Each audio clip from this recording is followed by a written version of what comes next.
अरे हाँ दादाजी, मैं सुबह आऊंगा, रात को नहीं आऊंगा। अगर मुझे कोई अनजान इंसान दिखेगा तो मैं उससे नहीं टोकूंगा। कितनी बार मुझे ये समझाते रहते हैं। चलिए अब मैं फोन रखता हूँ, निकलने की तैयारी भी तो करनी है। अजय 25 साल का नौजवान लड़का था। वो अपने परिवार के साथ शहर में रहता था, लेकिन उसका गांव और पुश्तैनी मकान से ज्यादा ही लगाव था।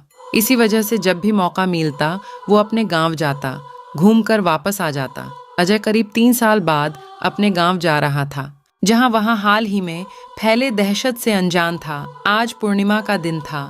अजय ने सुबह ही ट्रेन पकड़ ली और तकरीबन शाम के 5 बजे वो पहुंच गया अपने जिला भानगढ़। यहाँ से उसका गांव 5 किलोमीटर दूर था।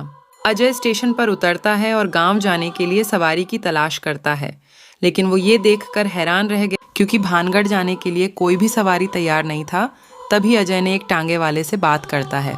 अरे वो भाई सुनो जरा, तुम लोग गांव जाने के लिए क्यों तैयार नहीं होते? क्या कोई भूत प्रेत है वहाँ? अरे कहाँ से आए हो भाई तुम? भानगढ़ का वो 7 गांव में फैला दहशत के बारे में क्या नहीं मालूम है तुम्हें? क्या गोल गोल बातें घुमा रहे हो? साफ साफ बोलो। अरे भाई साहब, इस वक्त तो उस किस्से का जिक्र करने में भी डर लगता है। बस इतना समझ लो, आज पूर्णिमा की रात है और वो गांव अंदर से कब्रिस्तान के सम्मान है, जिसकी जमीन पर एक पैर रखने पर ही मौत की रफ्तार तेज हो जाएगी। मत जाना आज वहाँ। इतना कहते ही वो टांगे वाला घबराकर वहां से भाग जाता है, लेकिन उस टांगे वाले की कही बात पर अजय को भरोसा नहीं होता है और मन ही मन सोचता है, इन गांव वालों को कोई काम धाम नहीं, बस अंधविश्वास में जी रहे हैं। अजय बड़बड़ाते हुए आगे चल देता है।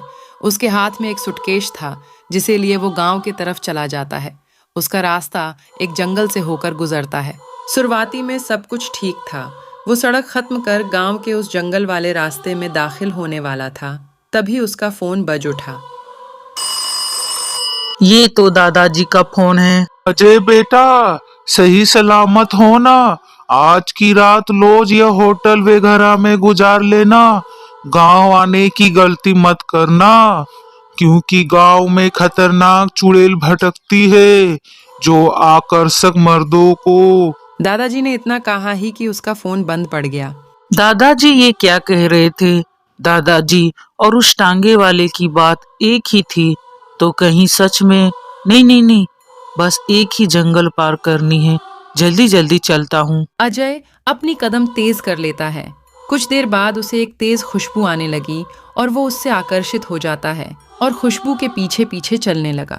वो एक वीरान पंडाल में जा पहुंचा, जहां सामने एक दुल्हन के जोड़े में खड़ी एक औरत दिखाई दी। अजय उस चुड़ैल के वश हो चुका था। वो धीरे धीरे मंडप के अंदर दाखिल हुआ। फिर वो चुड़ैल अजय को वरमाला पहनाती है और उसके बाद अजय भी उस चुड़ैल को वरमाला पहनाती है। फिर वो शादी के रस्में को करती है। विवाह संपन्न होने के बाद अजय बेहोश हो जाता है। जब वो आंखें खोलता है तो उसके पैर और हाथ बेड में बंधे हुए थे। वो पूरी तरह होश में आ चुका था। तभी उसके सामने एक दुल्हन घूंघट में खड़ी थी। उस औरत को देखकर अजय चीखने चिल्लाने लगता है। कौन हो तुम? मुझे यहाँ क्यों बांध रखा है? फिर वो औरत अपना घूंघट उतारती है। उसका चेहरा देखकर अजय का पूरा शरीर कांपने लगता है। डरावनी चुड़ैल को देखकर अजय चिल्लाना शुरू कर देता है। मुझे जाने दो, छोड़ दो। वो चुड़ैल धीरे धीरे उसके करीब आती है और भारी आवाज में बोलती है, मैं शादी करके तुम्हें यहाँ लेकर आई हूँ, पर मुझे मालूम चल गया तू मेरा पति नहीं है, इसलिए तुझे मरना होगा। अब तुझे मरना होगा। छोड़ दो मुझे, जाने दो मुझे। अजय उस चुड़ैल से भीख मांगता रहा, लेकिन रहम इंसानों में होती है, खूनी चुड़ैलों में नहीं। अजय के बगल में रखी चाकू अपने आप उठती है। अजय के सिर के बीचों बीच आर पार हो जाती है, जिसे उसकी मौत हो जाती है। अजय का मृत शरीर गांव के उस चौराहे पर मिलता है, जहां उस विधवा चुड़ैल के शिकार हुए नौजवान का मृत शरीर हमेशा मिलता है। अजय का मृत शरीर देख पूरा गांव इकट्ठा हो जाता है। तभी अजय के दादाजी वहां आ जाते हैं और उसके लाश को देखकर रोने लगते हैं।